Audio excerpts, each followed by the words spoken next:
Bonjour à tous, dans cette vidéo nous allons aborder la partie révision comptable dans le système d'OpenProd. Donc la révision comptable, ça va englober la consultation des comptes et surtout le lettrage des comptes. On l'a vu déjà dans les vidéos précédentes, le lettrage s'effectue souvent automatiquement entre les écritures par exemple de facture et de paiement quand on enregistre le paiement. Ça fonctionne aussi par le relevé bancaire, quand on a les écritures de paiement d'un côté et les écritures de facture qui correspondent, le système lettre automatiquement. Pour les autres écritures à lettrer, on va voir comment faire manuellement. Donc ici nous avons une vue classique d'écriture comptable. Nous sommes dans un ERP, le système nous envoie toutes les informations de manière non filtrée, non triée, et c'est à nous ensuite de préparer la vue selon ce qu'on souhaite faire. Donc c'est assez rapide, ici j'ai toutes mes écritures. Si par exemple je veux lettrer, par exemple sur mes comptes clients et fournisseurs, je peux facilement filtrer sur les comptes qui commencent par 40 et regrouper par partenaire. Le filtre non lettré me permet d'enlever déjà tout ce qui a été lettré, et je peux ensuite faire du lettrage manuellement ici.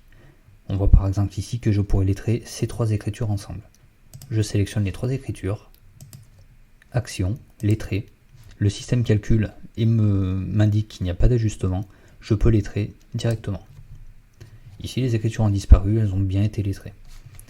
Si je retourne sur ces écritures là,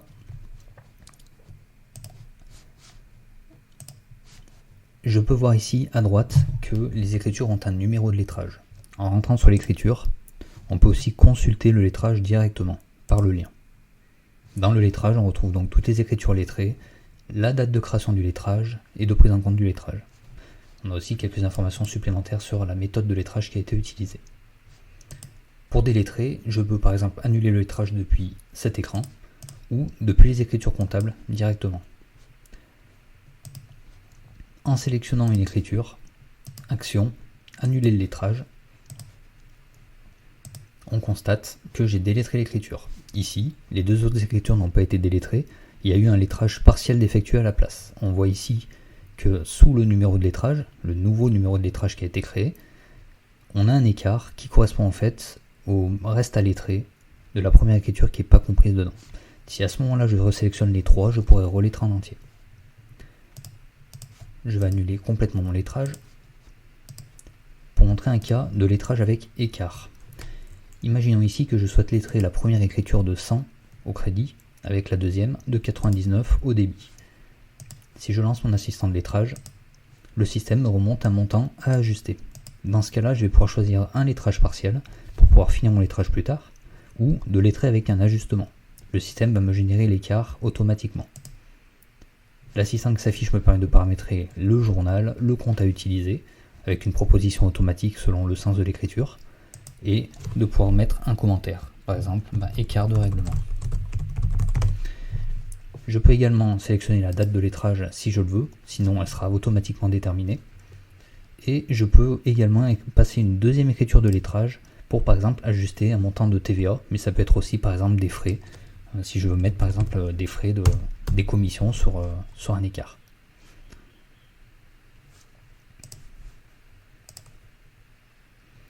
Une fois que l'écriture est générée, j'ai donc mon lettrage qui a été fait avec ma nouvelle écriture qui apparaît ici, en première ligne. Cette méthode est la méthode la plus classique. Ensuite, nous avons également, pour les clients et fournisseurs, un écran de lettrage par partenaire, qui est plutôt simple à utiliser puisqu'il vous liste automatiquement les comptes à lettrer. Je vais par exemple choisir mes comptes fournisseurs avec l'un des trois filtres disponibles, le filtre à lettrer, qui va me proposer uniquement les fournisseurs sur lesquels il y a au moins une écriture qui a besoin d'être lettrée. Par exemple, un paiement bancaire ou encore un avoir. Ici, je vois par exemple que je n'ai pas d'autres écritures à lettrer avec. Je vais passer au compte suivant. Là, je vois que je peux lettrer les deux écritures.